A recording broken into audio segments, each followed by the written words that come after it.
Sa bawat pagsubok sa buhay, huwag kang matakot dahil habang may buhay, may pag-asa at laging may bagong umaga. At higit sa lahat, nandiyan ang Diyos para samahan ka. Ang buhay ay isang magulong biyahe na puno ng iba't ibang pagsubok. Sa bawat kanto, sa bawat pagliko at sa bawat pag-akyat, may mga hamon tayong hinaharap na tila ba walang katapusan. Sa mga panahong ito, madaling mawala ng pag-asa at matakot.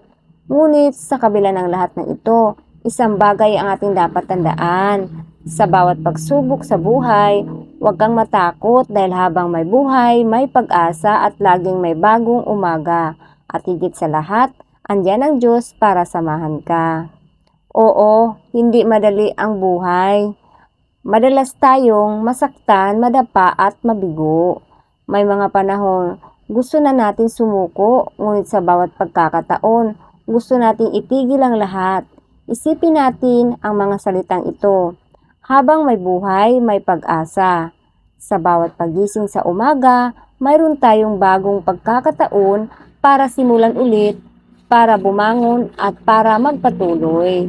At higit sa lahat, hindi tayo nag-iisa sa ating paglalakbay. Andyan ang Diyos para samahan at gabayan tayo. Sa kanyang pagmamahal, natatanto natin na ang bawat pagsubok ay may kahulugan. Hindi ito parusa, hindi rin ito pagkakataon para tayo ay magdusa. Sa halip, ito ay isang pagkakataon para tayo ay lumago, matuto at maging mas matatag. Ang bawat pagsubok ay isang hakbang patungo sa ating mga pangarap, sa ating mga layunin at sa ating pinakamimithing buhay. Sa kabila ng mga pagsubok na ating hinaharap, hindi tayo dapat matakot.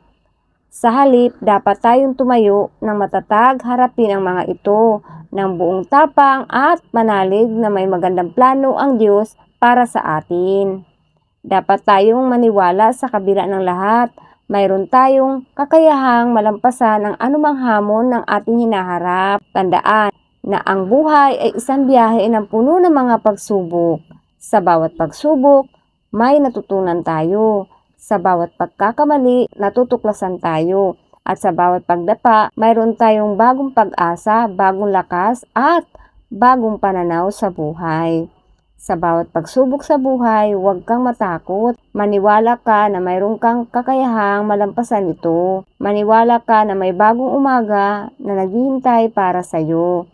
At higit sa lahat, maniwala ka na andyan ang Diyos para samahan ka at gabayan ka.